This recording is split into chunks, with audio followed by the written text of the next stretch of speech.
Good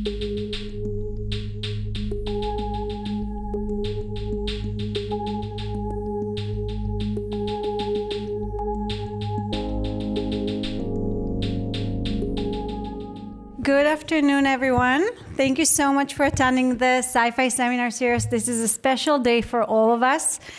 So thank you all for joining. I'm Shiri. I'm an assistant professor here at the Division of Regenerative Medicine in the Department of Medicine. And I'm also the head of research at the Sanford Stem Cell Institute Discovery Center. So as I mentioned, today is really a special day for all of us because the Sci-Fi Seminar Series, which is the Stem Cell Institute Future Innovators, we are not really doing sci-fi over here, was initiated in 2023 from a very basic need to bring people together to work on their science, to present it to their colleagues, and really get a feedback from their peers. The Sci-Fi Seminar Series is actually trainee-led seminar series, and as most of you already been attending to it, you can tell that there is a committee that is composed from people here in the building within our community. We have bi-monthly seminars, and it's usually on Thursdays at 3 p.m. So I encourage all of you to come attend, give a talk, share your research with all of us, and so we can learn and hopefully to collaborate together. The nice thing about the seminar series is that trainees are not only giving a talk, but they also have mentors outside of their direct mentorships that are allowing them to give that talk and receive feedback from people that are actually outside of their field. This year, we're all very excited to launch this special seminar with the first one today, discussing mainly about science communication and how to communicate complex scientific ideas in a compelling way. So without further ado, I want to welcome here the chairs of this session, Ananya Goyal and Orel Mizrahi, to the podium to introduce the speakers of today.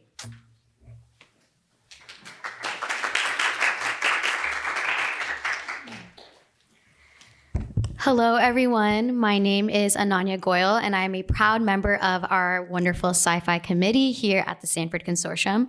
And it is my great honor and pleasure to introduce to you all today our first speaker, Dr. Rob Signer. Dr. Signer is an assistant professor of medicine here at UCSD and is the deputy director of the Stem Cell Discovery Center.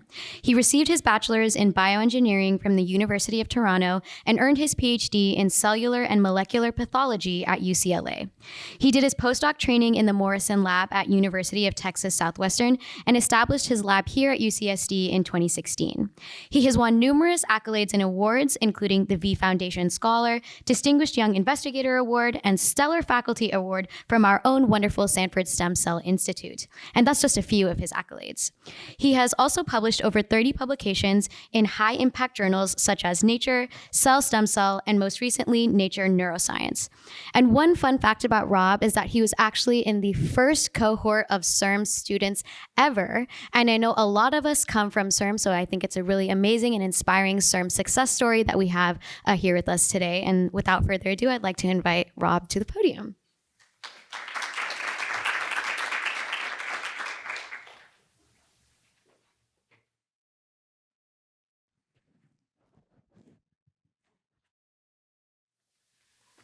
Okay, so hi everyone. I'm Orel Mizrahi, and I would like also to introduce Lisa Warshaw, which will tell us the story about how to make a complex science irresistibly compelling.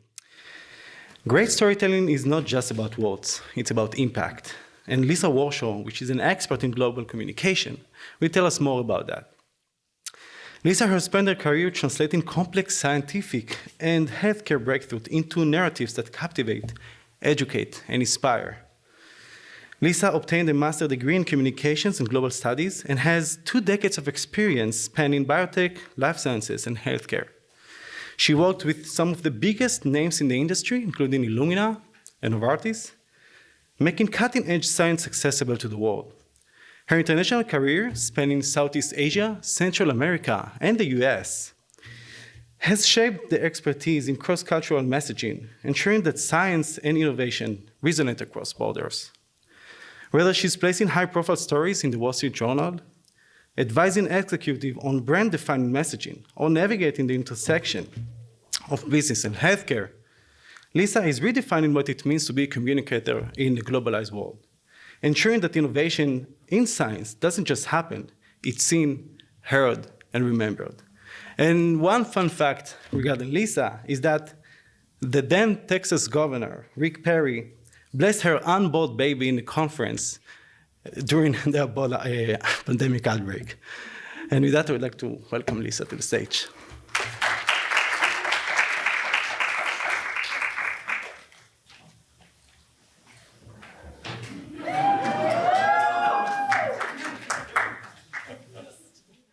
Lesson number one about giving a compelling talk is do something to hook in your audience right from the get-go. All that work and all that preparation, your audience is going to decide in the first 30 seconds if they're going to listen to what you have to say that day. So do something to hook them in. Do you want to spend that 30 seconds being like, hi, I'm Rob. I work in the Signer lab. My lab works on stem cells. Or do you want to do something to capture their imagination? Think of a TV show or a movie, right? How often is there that cold opening, something that's happening before those opening credits run? They are there to hook that audience right from the start. You can do that opening in your talk, and then you can introduce yourself and thank everyone for inviting you and for the kind introduction. The first 30 seconds will dictate how the rest of your talk go. Make them count. Make them memorable. Okay, so we are a headline-driven society. Raise your hand if you get your news by reading headlines in a feed. Literally, you all raised your hand. We are driven by headlines. Make your talk memorable, right? We are headline-driven people. That's what captures your attention. If the headline sucks, you don't read the article. If the first paragraph is dull, you don't keep reading. Give it all you got at the front, and then your audience will stay engaged. So give us an example. You've written headlines that have shown up in major publications. What's your favorite headline you've ever written? Oh my gosh, I was working with a PI at UT Southwestern Medical Center. He was a cardiologist, and he had the most boring research.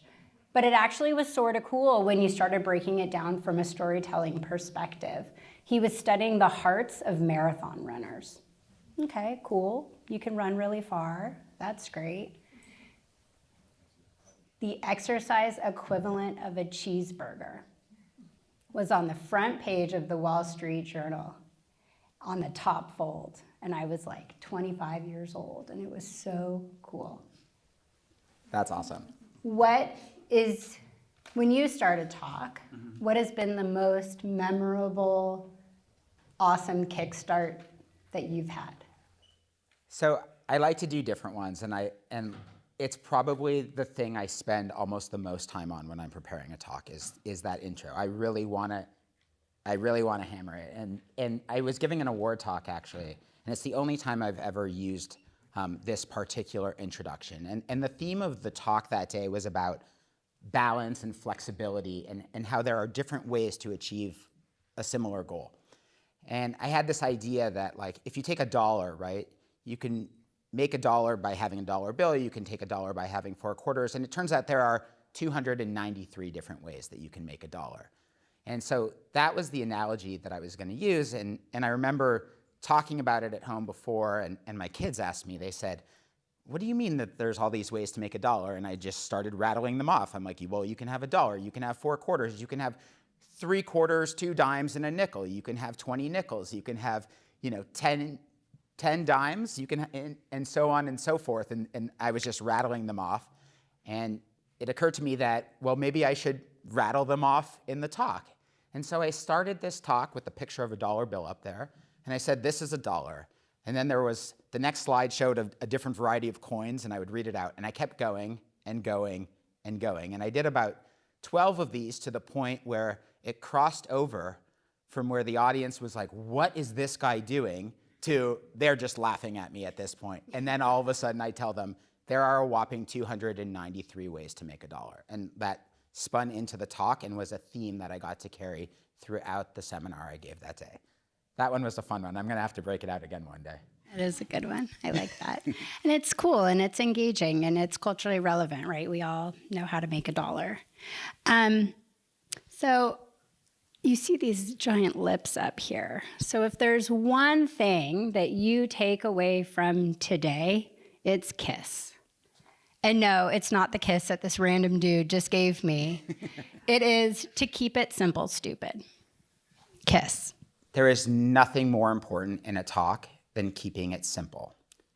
And this comes through in so many different ways, right? When I see people giving a talk, they are overloading with information, right? They are understandably wanting to show all of the work that they've done. You're a graduate student, you're a postdoc, you've done endless amounts of experiments, right? You are proud of all that work that you've done and you want to show it.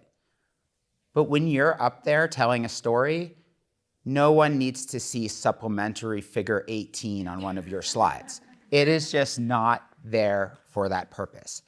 How do you simplify what you're going to tell? Less information allows you to focus on the most important information. When you show supplementary figure 18, no one cares about figure 1 anymore. You're giving it equal importance. Focus on the most important things and make those appear on your slides and be the emphasis of your talk. So how do we do that? Much like we're a headline-driven society, we're also a soundbite-driven society, right? We like pithy, catchy, quick ways of conveying information. So we speak in soundbites. So one of my favorite soundbites that I heard an awesome researcher recently give in a seminar on aging was that in the United States, we spend $53 billion on Botox and bullshit. I know who that researcher was. I mean, I love using sound bites and coming up with good ones. So in a recent talk, I was highlighting that stem cells really like to avoid stress. And the way I phrased it to my audience, I said, stem cells are Zen cells, right? There are opportunities to give these ones. When I talk about stem cells have this long life, right? They do things slowly and they live long. And I say other cells, they live fast and die young. Those types of sound bites are really what makes things memorable. And so when you're having all those words and all the ways to describe something, think about the ways that you can cut them down. And I know this is hard. I'm gonna go back to a Hollywood example, right? You go and see a movie, right? There are movies that are an hour and a half, there are movies that are 2 hours, there are movies that are 3 hours. I don't like movies that are too long. I'm sure most of you feel the same way. So my brother is a Hollywood writer and producer. And he said to me, there's one way to always know from the beginning if a movie is going to be too long. He said, if the writer and the director are the same person, the movie's going to be too long because the director does not want to cut that writer's words. It's okay to cut your words. Focus on the most important things to deliver the most impactful message. So we've talked a little bit about making it memorable and keeping it short and pithy, but also use analogies, right? We're talking about science. It's dense. It's complex. Not everyone gets it. So how do we make it compelling? We use analogies that are accessible for a general audience to understand. One of my favorite analogies is from this fabulous researcher sitting next to me. You want to share your... Well, I think I know the one you're talking about because I use it all the time. In fact, I used it in a lecture I gave this morning. And again, it's one about the process of going slowly and how it ensures quality. And I use a video from an old I Love Lucy episode where there's Her and Ethel are working in the chocolate factory, and the chocolates are coming out on that conveyor belt nice and slow, and they're keeping order, and they have good quality control. And then things slowly start to speed up, and it's becoming a little bit more challenging. And then it really speeds up, and the chocolates are going into the waste, onto the counter, into Lucy's shirt, into her hat. Hilarity ensues. And it is something that people see, and they've gotten a series of complex scientific stories reduced down to a 45-second video clip that makes everyone laugh, no matter how old they are, if they know I Love Lucy, if they are from any country in the world. It is just comedy, and it perfectly explains the science that I'm trying to convey. So what are the analogies that you can use? Think about how can you take that complex idea and make it simple? Because your job as a speaker is to be a translator, right?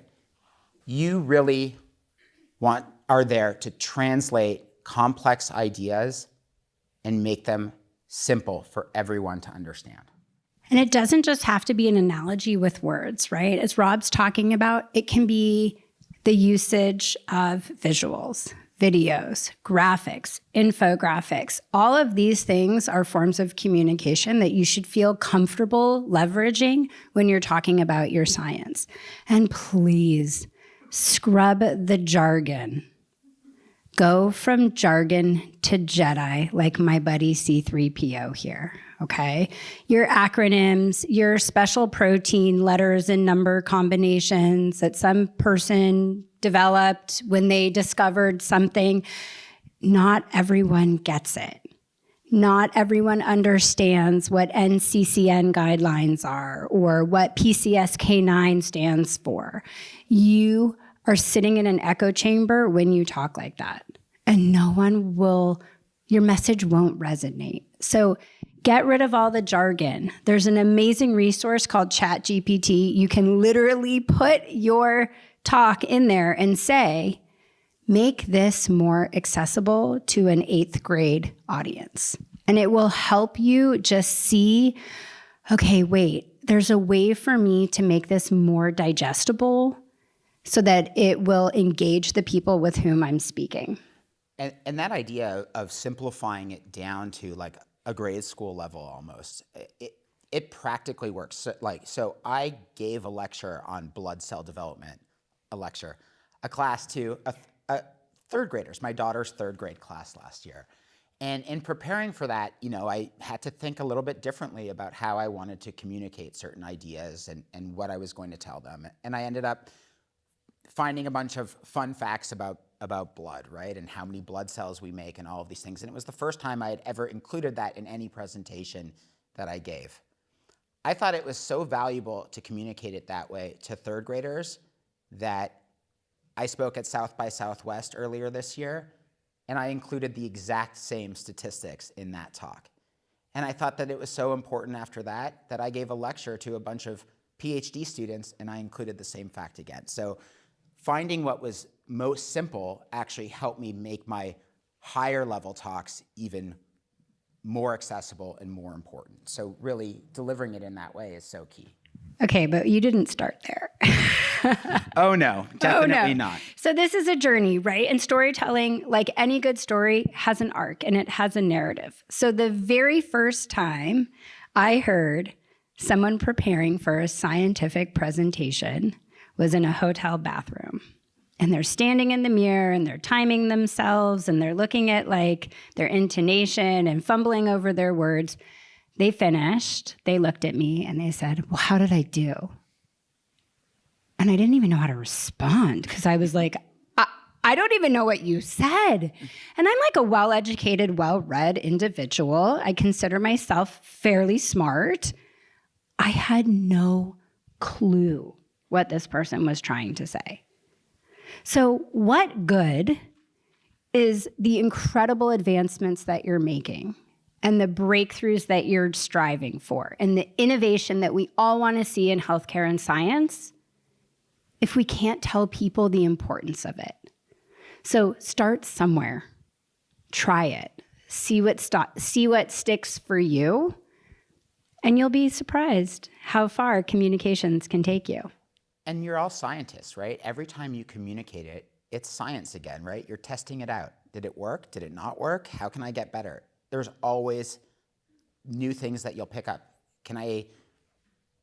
Should this data come before this data, right? Like how is that working? Did this analogy work or not work, right? Did that image work or not work? Tinker with it, right? You're gonna almost always have multiple opportunities to give similar talks and have similar experiences. Make it a learning experience for yourself, right? You don't start off by being able to give world-beating talks. You start off with, whew, I survived that one, right? And so this is how these things go. And it's the same thing with writing, right? Like I, as a former journalist and a writer, my first draft is simply that. It's a draft. The work comes in the revision, right? So it's in all forms of communication. And the jargon matters there too. Like all the abbreviations, all that alphabet soup that we have and everything that we write and communicate, leave it out of your papers too. Unless you're gonna use, maybe if there's one or two that sticks, but as someone now who, reviews papers, when I get things to review that I'm considered an expert in, if it's full of, abbreviations and everything, I'm lost, right? Make things as explicit as possible. Make it clear, make it understandable. Remember, and we'll talk about this more probably later, but in any audience, there is gonna be a mixture of who's there. Keep it simple for everyone, right? Even the most advanced people are gonna enjoy it more when you keep it simple. So I guess, you heard the preparation going on in the bathroom, right? Let's talk a little bit more about preparation, right? Because I truly believe in the adage that, and this is a John Woodenism. So the greatest coach by my standards that there is, that said that failing to prepare is preparing to fail. So preparation is the number one most important thing that you can do for yourself to get ready to give a talk or a presentation or whatever that is.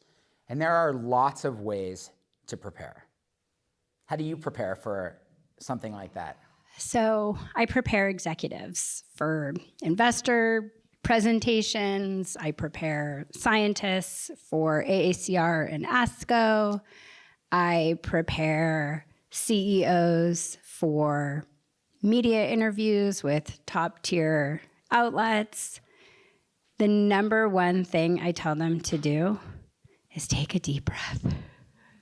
Find some center, find some balance, find some calm. We all get scared and nervous, a little anxious, right?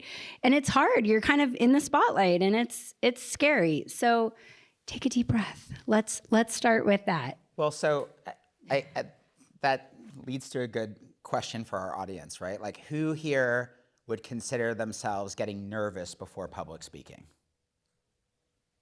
Almost everyone's hand. Who considers themselves getting really nervous before public speaking? Okay, still lots of hands. Here's the thing. Everyone gets nervous. It doesn't matter how many talks you've given. It doesn't matter how many audiences you've been in front of. If you're sitting there getting ready for a talk, you're thinking about how you're gonna get up and give that talk. You are feeling some butterflies in your stomach. And by far, the best way to calm that nervousness is to prepare, is that you know what you're getting up there to do, right? And that means like practicing your talk, right? Really saying it, understanding that each slide that you have in your presentation, if you're using slides, what is that specific point there that you want to make, right?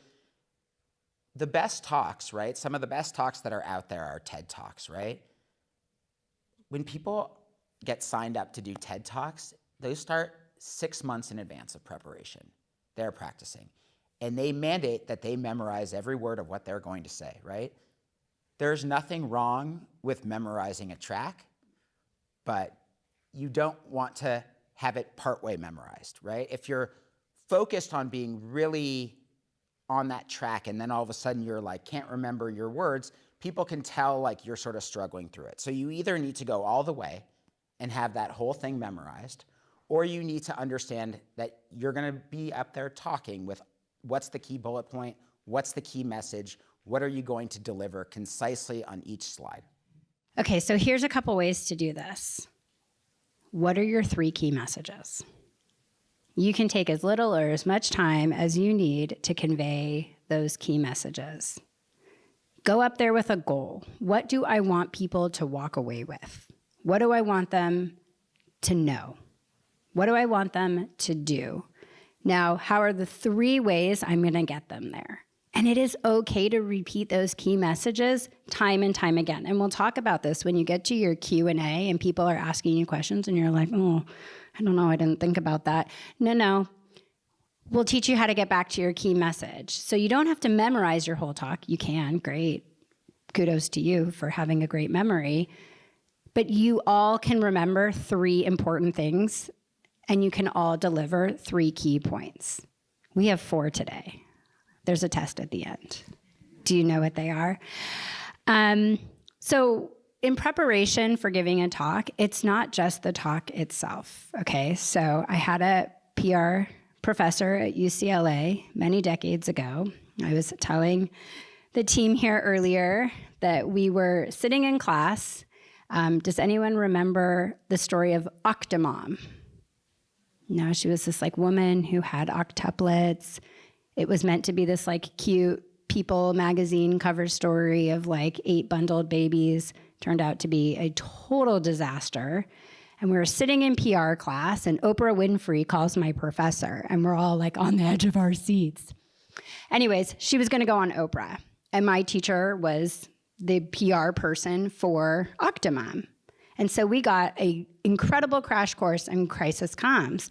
Long story short, Oprah says, make sure she puts herself together. The first 2 letters in presentation are the same as in pretty. This is super judgmental, and I hate to say it, but you're being judged.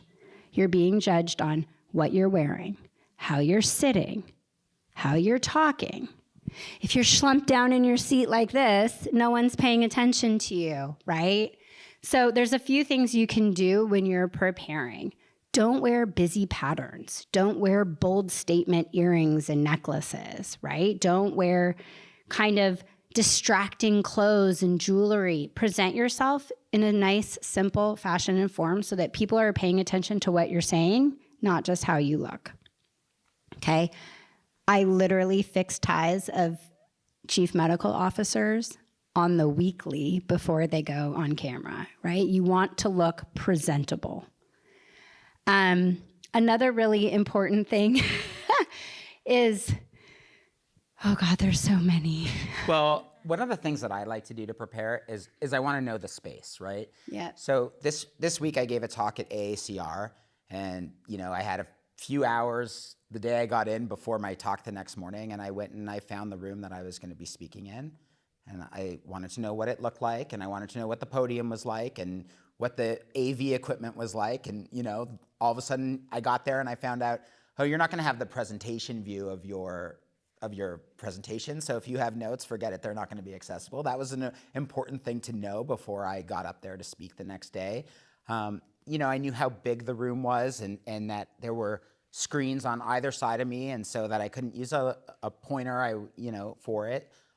Seeing that space and understanding where you're going to be, if you have that opportunity, can help you get into that right frame of mind to go in and deliver a killer talk. Didn't you also discover a teleprompter app? I did, which was interesting. That was the first time I had ever used that. Yeah.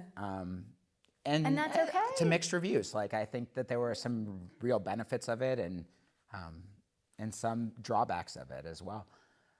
But like you said earlier about taking a deep breath. So not only before you start, but you have natural ways to do that in a talk, right? Every time you switch slides, take a deep breath, right? Easy way to do it, right? Remind yourself that.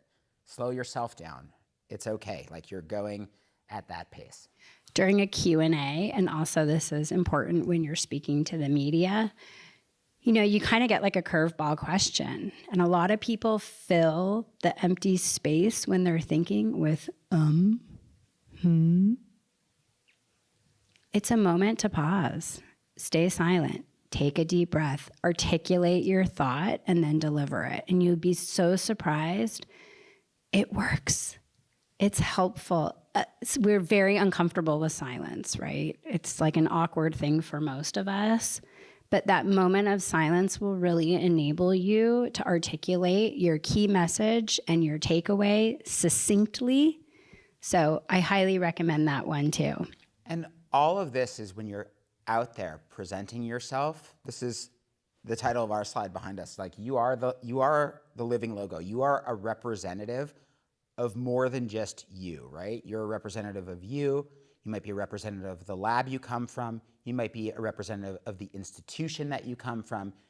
In some cases, you're a representative of the country that you come from, right? And where you are from or where you are training, all of these things. And I think that reputation and what you represent probably goes well beyond that, right? It does. And you're your brand, right? We each have our own personal brand.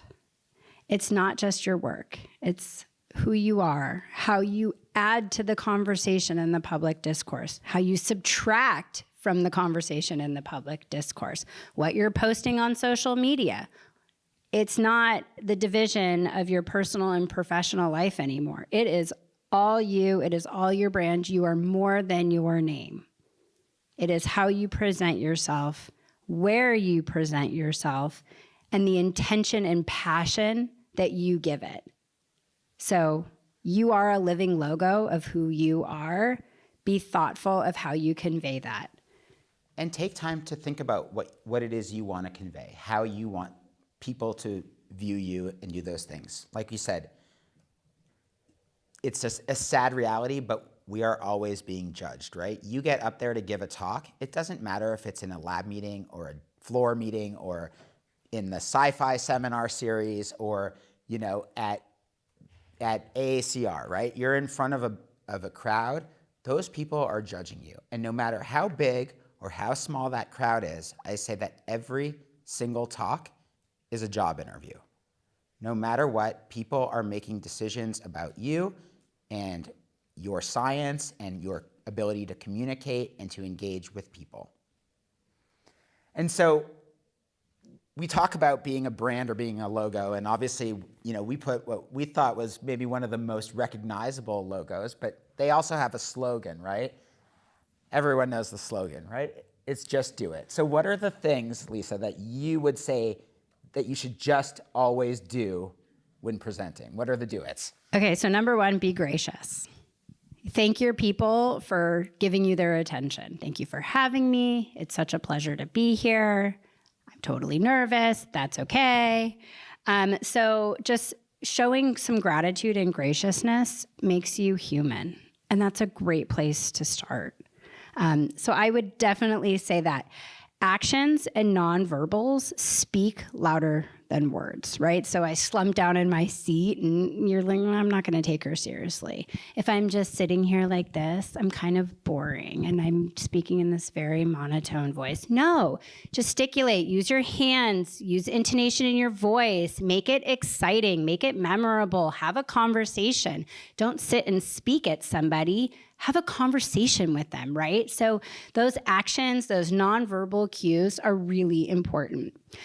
Speak clearly, speak with confidence, and show some passion for what you're talking about. This is a good one because this is your work, right? Like think about all the time and energy you pour into doing experiments in the lab, right? All the pain, all the failed experiments, right? All the late nights, all that opportunity. Now you have the chance to tell the world about the best parts of it, right? And how important that is.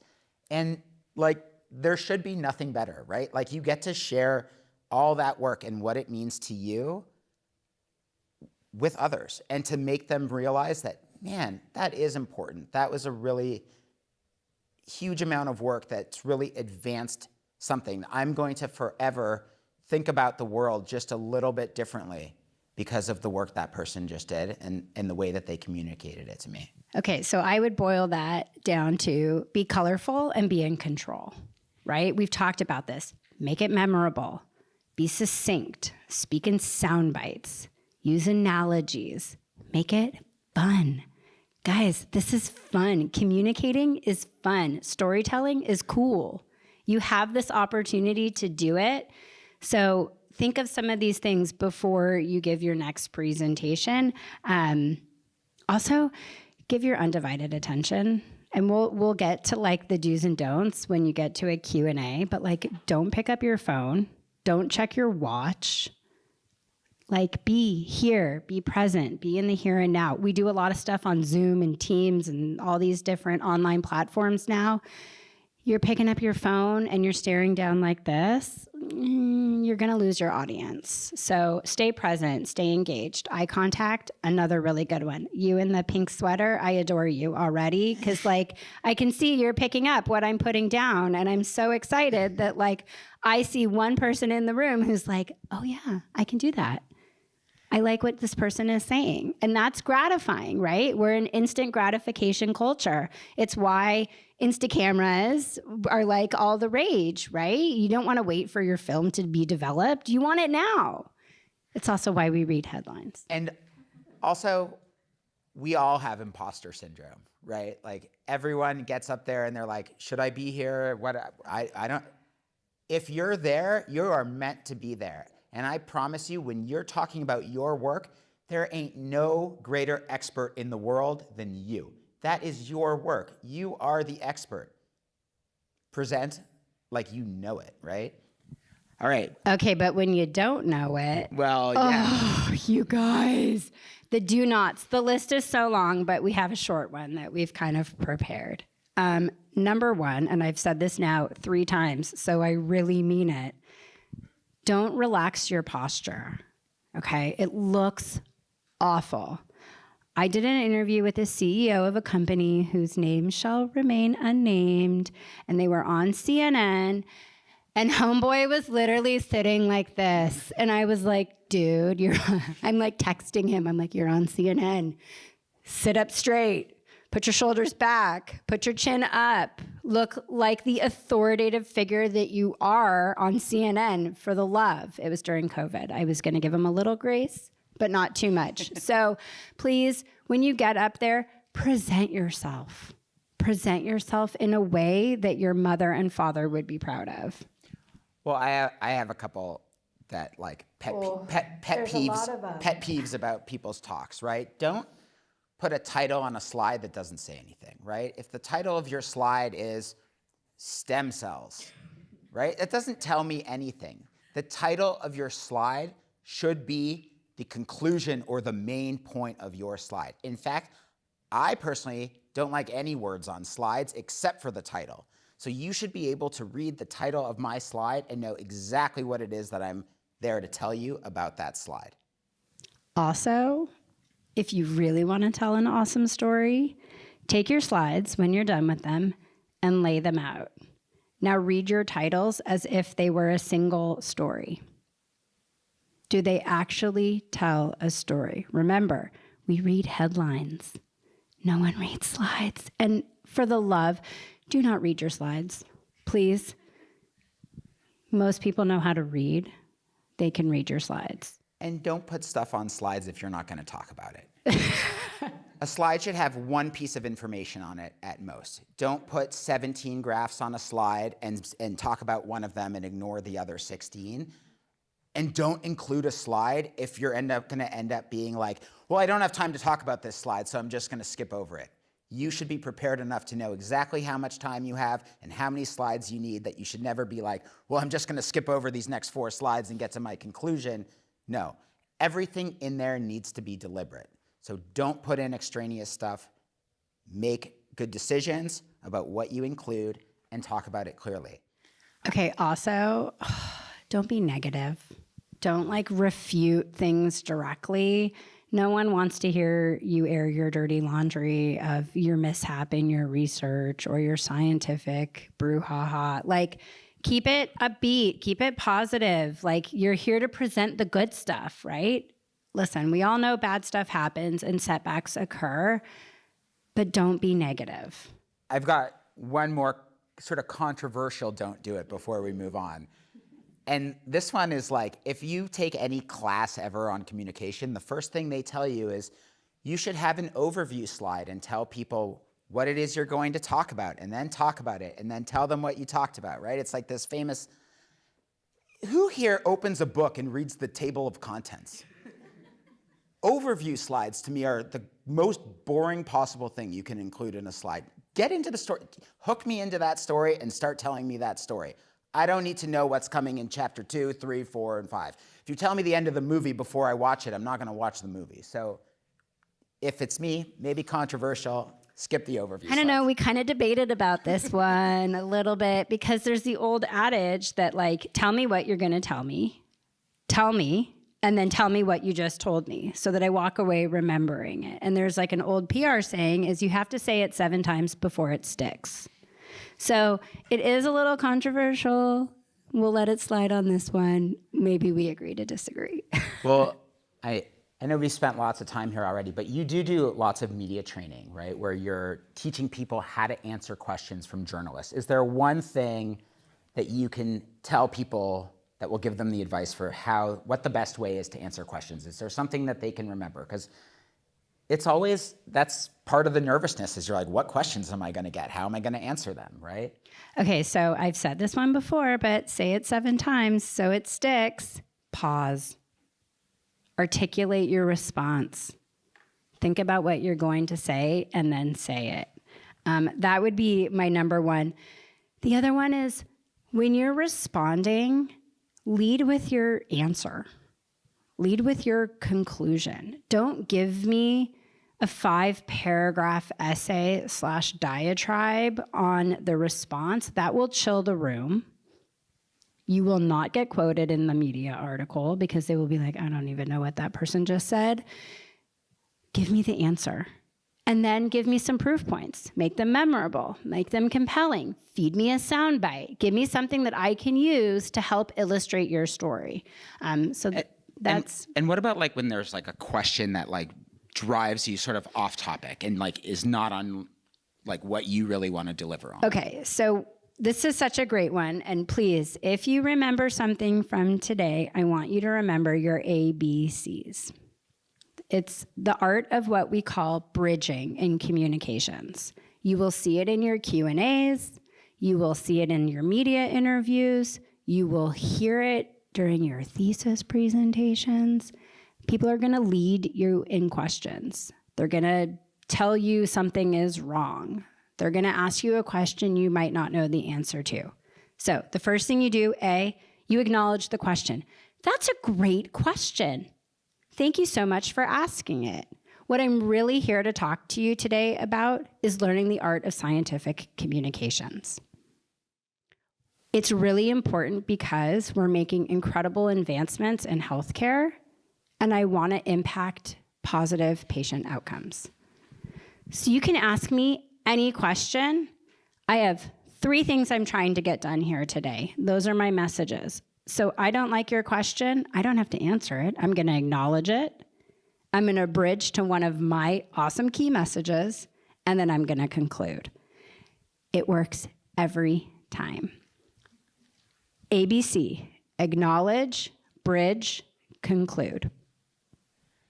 And I love like the acknowledging the question, but something that I see a lot of people do sometimes when there's a question that sort of catches them off guard, and this is another thing I advise people never to do, is they'll respond with, oh wow, I've never thought of that. Not a great way to display yourself, right? It's your work, you should have thought of damn well everything, right? So yes, it's a great question. I've thought a lot about that. We're still working on trying to figure out the answer. We don't know it yet, but we're really excited to get there. You're in a committee meeting and you're like, oh, great question. I've never thought of that. Bad way to go. So really think about how you can take that question and bridge it back, as Lisa said, to what your message is and your key conclusion. And it's totally okay to say that you don't know the answer. Know. It's okay. And you should say that. And you know what the follow-up should be? That's a really great question. I don't know the answer to that, but I'm really looking forward to diving deeper into the research that would help me respond to that question the next time we meet.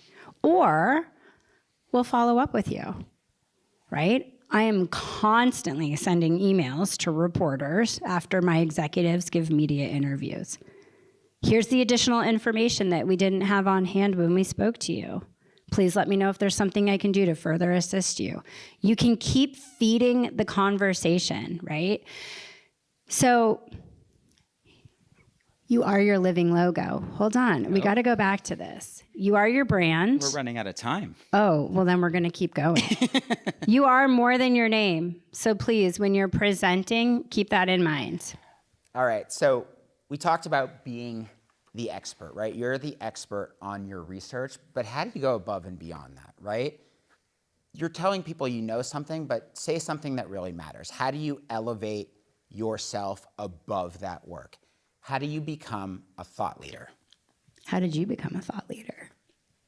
Well, part of being a thought leader was being able to communicate my science effectively, right? Really being able to explain it to all people. And I found that that had opened doors of accessibility, you know, and that came through media interviews, ultimately. It came, you know, speaking at South by Southwest, but there was really sort of one sort of campaign almost that sparked it. So back in, you know, we always say back in March of 2020, but actually probably in January and February of 2020, I was sort of became obsessed with COVID and hearing about this virus, and before everyone was talking about it, and I was following the news closely and wanted to know all these things. And all of a sudden, you know, we got to that critical juncture in March when, you know, all of a sudden it was like the night sort of the world changed, right? Like the NBA canceled their games or canceled their season, and, you know, there were all sorts of events that happened that day. And it was like, what do we do and how do we do it? And I had sort of been reading a lot of the stuff and felt like as a scientist, I was in position to do something. And stockpiling toilet paper. Well, you know, don't want to run out. But we had neighbors that were like continuing to throw block parties and things like that. And we, you know, I love those neighbors. They're awesome, but that was frustrating. And so I realized that people didn't understand exactly what was going on yet. Well, none of us did, but some of us even less so. And so I put up a post on Facebook to communicate what I thought about what was going on and what my understanding was based on all the reading and following it, all that I had done. And that Facebook post went viral. And yeah, well, viral-ish. Well, okay. So let me jump in here. I guess there's scales Okay, here. so when you know an amazing communicator who says, this is getting a lot of traction, let's send it to the San Diego Union Tribune. Okay, so for the first time in the history of the San Diego Union Tribune, they've taken this Facebook post, which this amazing communicator has turned into an op-ed, and they put it on the front page of the San Diego Union Tribune. Okay, so now we've taken something that we're using to educate our neighbors with, and now we're bringing it to a bigger, broader community of people here in San Diego. And I thought from there, I was like, okay, that was fun. It was fun. It's resonating. How can we make this main message resonate even more? And so took something simple and did a little math and created an infographic.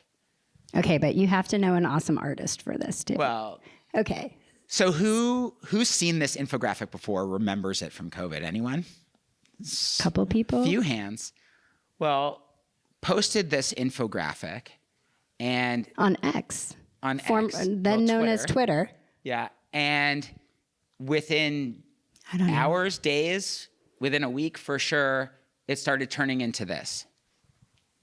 This infographic went viral, and it was used hundreds of times. It was adapted in at least 40 different languages across 100 different countries on every major media outlet. It was used by politicians and by health executives and all of these things. And it started, again, at our because I didn't want kitchen my table. neighbors to have a block party during a pandemic. So this was an exposure to media for the first time. There were all sorts of interviews that were coming out from this, and being able to communicate something simple that frankly was outside my particular expertise, but I was able to communicate the sort of key features of this in a way that was accessible. And I did it in words and I did it in pictures, and that was really key.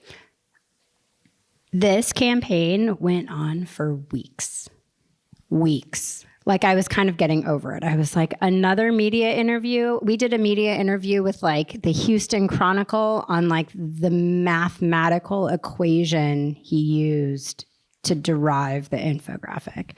So, but this is an important kind of communications campaign to talk about when we're talking about thought leadership, because we're using our science, because we're great scientists in the room, but we're using visuals. We're using all the mediums we have at our fingertips. We're using social media, Facebook and X and Twitter, and we're using the media to help tell our story. We're using opinion pieces. We're using factual pieces. You're really pulling all of those tools that you can put in your toolkit to tell your stories. And so I highly recommend that you consider that.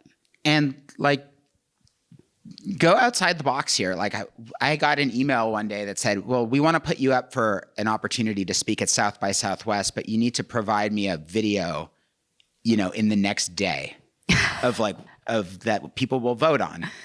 And I was in the middle of nowhere in the Canadian countryside driving a rental car. Passenger picks up the phone and says, start speaking.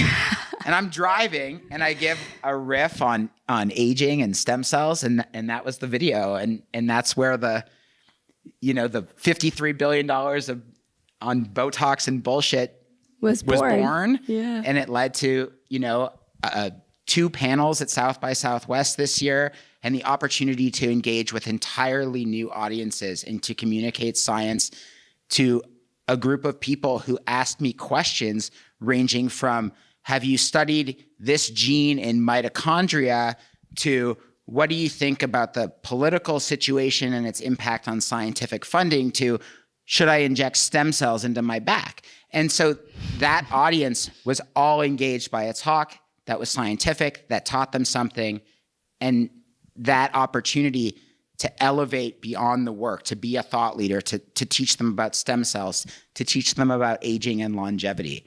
You have that opportunity every time you speak, right? What can you say that is going to bring you above just the work that you're presenting?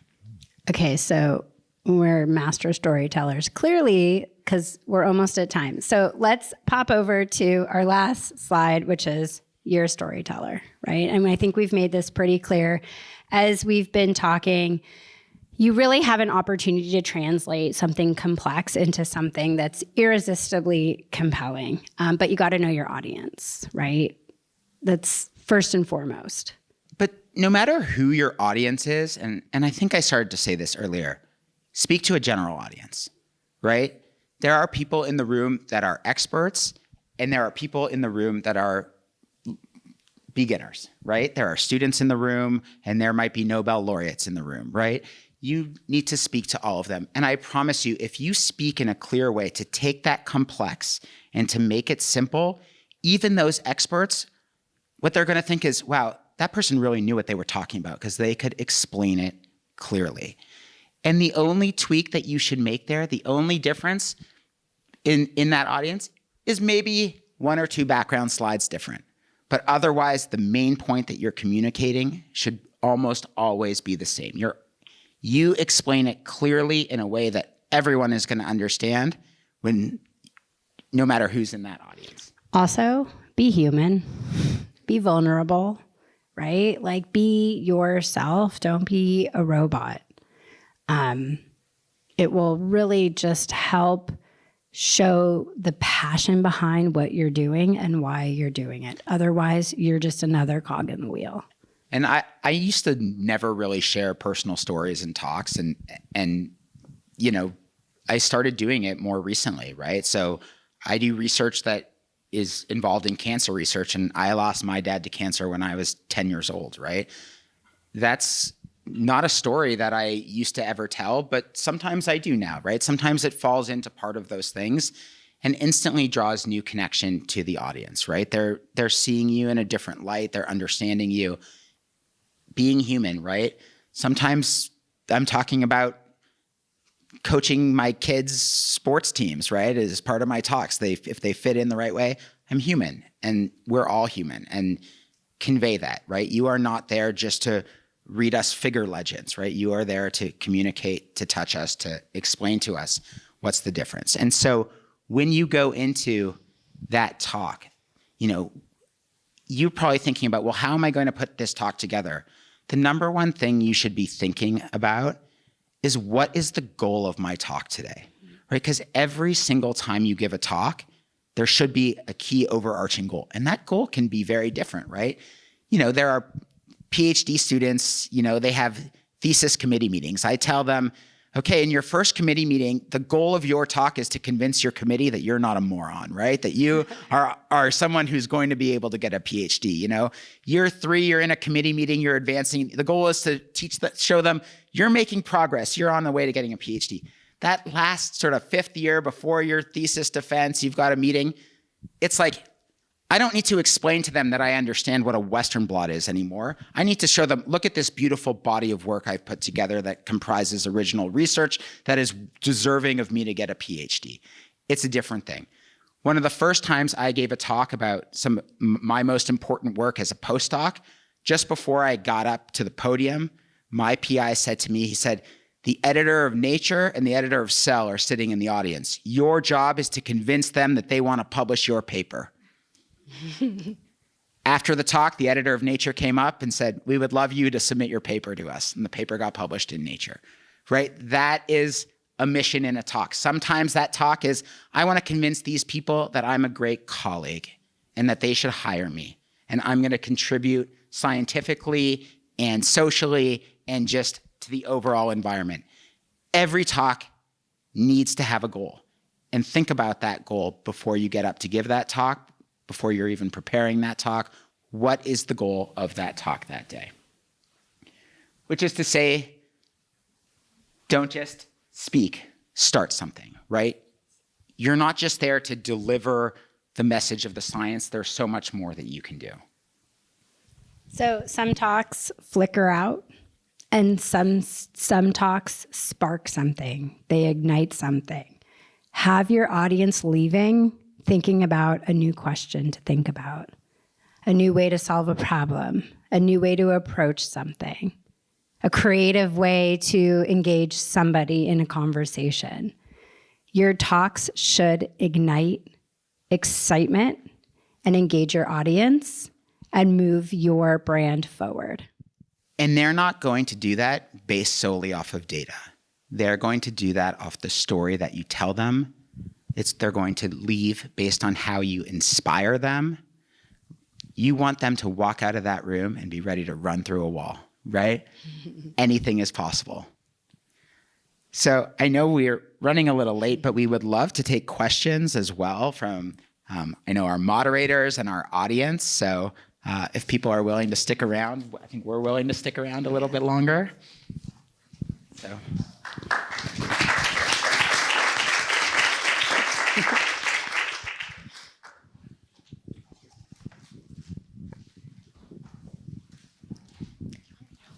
Okay, it worked. Okay. Well, I don't know about you all, but I feel like the quality of my talks just went up like tenfold, so I'm very excited. Does anyone in the audience have any questions for our... Okay, yes, let's maybe start over there. Yeah, so I had a question with the Q&A. So sometimes when we get asked questions, the person asks us 2-3 questions.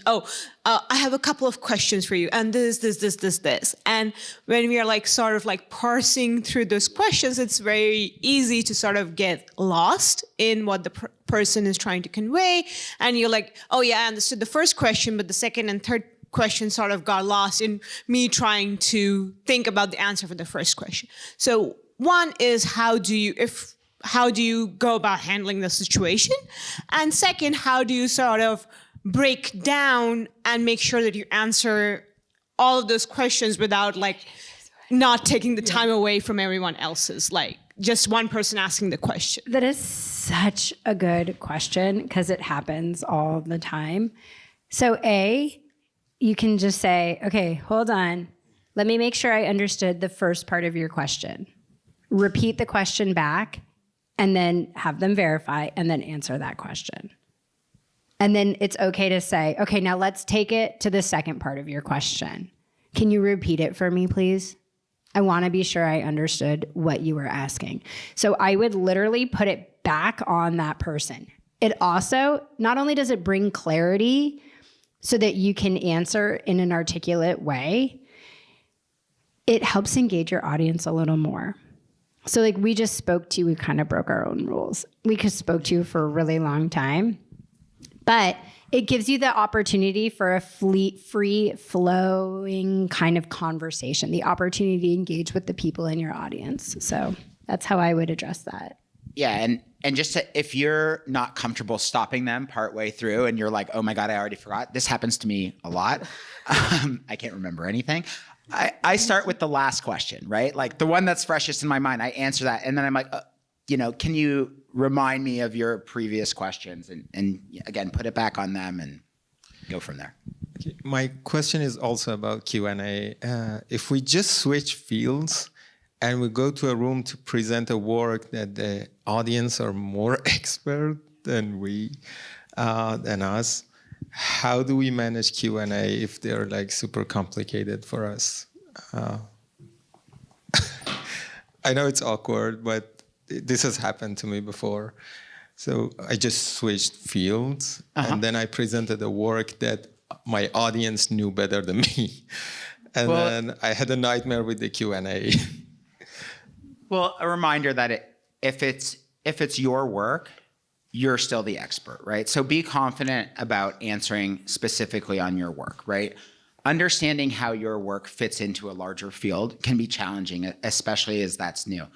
And so go back to being vulnerable. Like you can be like, I'm really excited about my transition to this field and that making this. I'd love to learn more about what you're asking about. I see this fitting in this way or this way.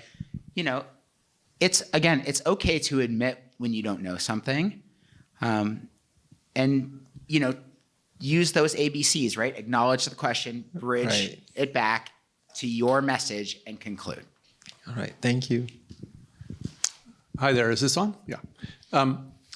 So many pearls of wisdom. Thanks so much. That was really wonderful to hear. I've given many hundreds of lectures over the years. I wish I'd heard this some years back. But one thing I would like to share with you that for many, including myself, nervousness, anxiety, it is a issue for all of us in public speaking.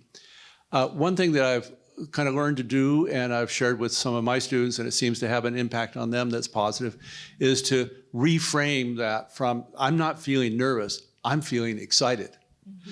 And by giving it that name and framing it that way, it really kind of changes my attitude, the way that I deliver public speaking. So I love that, and it's a reminder that words matter.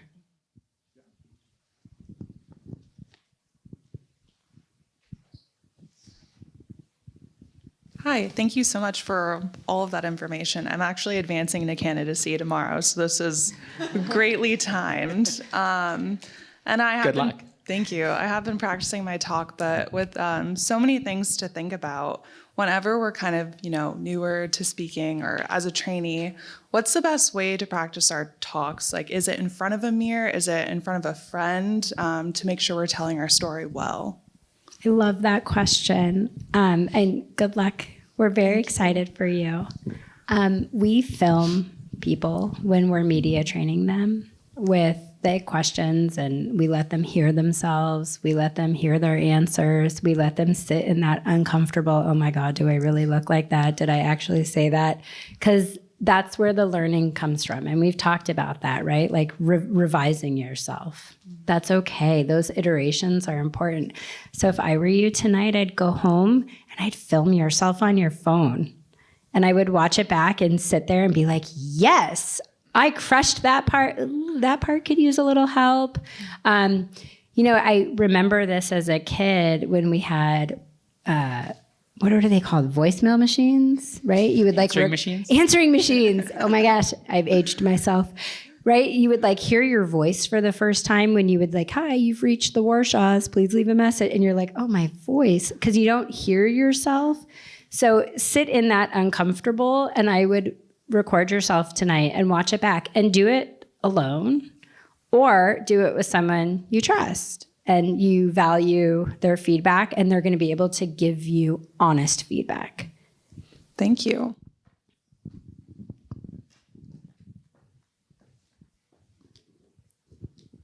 Thank you so much for being a power couple that made me really being hooked. Couple. Sorry. Are we a couple? That really I think they hooked figured me it out. into your discussion, right? Your hook was amazing. So my question really relates to the hook.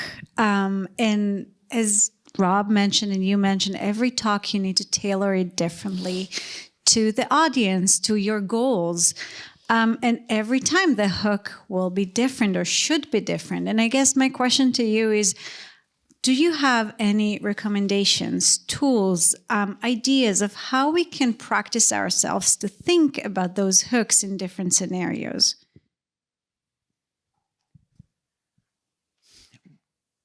Well, often I find that until I'm in approaching that scenario and really thinking about it, that I'm not there yet, right? It takes time. And like I said, it's probably the thing I spend the most time on as I'm getting into a talk, right? And so,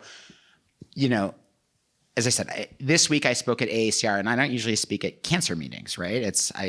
And so it was, the way that I got into it was I wanted to connect to my audience as a cancer researcher, right? And I talked about, as cancer researchers, we have a shared mission, right? That we're really trying to treat and to prevent cancer, right? A disease that touches every corner of humanity, right? But now I'm bringing in my own perspective on aging, right? We've made advances as cancer researchers, but one of the things that we've overlooked is aging, right? Aging is the number one risk. And then I've now connected with the audience in one way and then brought them to something that they haven't really thought about to bridge them in, right? So what is that compelling question, right? In ways, leading up to South by Southwest, I got a tip that one of the things their audience there loves is that they're ahead of the curve. So you're letting them in on a secret, right? Audiences love I'm going to, reveal a secret to you today. There's ways to do that and then to shape it into your research. So that's a tool that gets used. Sometimes the sweetest stories are the unexpected ones, right? Think about how a normal story is told or how you get hooked into a book or a TV show or a movie, right? There's an element of mystery to it, or there's an element of surprise, or there's an element of humor, right? Use those. It's storytelling. It's the same way that you would get, anyone to want to sink their teeth into a story. Okay, I'm going to build on that really quickly because I think we've totally failed to talk about the greatest invention in communication in my lifetime. You have creative license with storytelling that you do not have with your data. B, have you heard of ChatGPT? Because it's amazing. I use it. I feel like I'm cheating. I'm like, oh my God, I'm going to be out of a job. I seriously feel like I'm cheating every single day when I feed a prompt into it and I put my slides in and I say, help me come up with 5 awesome headlines. Help me find a way to engage my audience in the first 45 seconds of my talk with a story based on my childhood where I grew up in Israel and I have a dog and my cat, did something. And it will come up with something for you. And you'll be like, oh, that sparked an idea in me. Yeah, I'm going to use that as a starting point. It's not there to give you verbatim what you're going to say. No, it's a starting point. Or write something that you like and say, give me 5 different versions of this, right? And put them together and find the one that works. You can do that, right? You're not You're there to. It's not your data. Yeah. You have creative license and use the tools. And They when exist. when you communicate, it's an opportunity to be creative with data. Like science is normally about truth and honesty and all these things, but when we give a talk, we don't have to present the experiments in the order that we did them, right? And we probably almost never do that. Sometimes figure 1 is the experiment you just did, and figure 7 is the one that you did 5 years ago, right? And that's okay. That's, you know, telling a story with the data and doing that, and then finding words to be, you know, poignant about it or to do it. And you know, as Lisa says, the communicators are using all sorts of tools now to find new ways to do that. So We also have a ton of lawyers who read our work. Okay, no more questions from the audience? Okay, so with that, I would like to thank Lisa and Rob really for these amazing talks. We're really inspired, and we're really looking forward to see how it's going actually to develop and to progress our scientific talks in the future. So thank you very much. And I just want to mention that this conference or this seminar was part of our sci-fi meetings. This is a special seminar. Next week is going to be our regular scientific talks from the trainees, but this is just the first out of few special seminars that we're going to have. The next one is going to be by Dr. Shiri Gur-Cohen about how to get a faculty position. So stay tuned, everyone. Thanks you all for coming. Thank you. thanks for having us.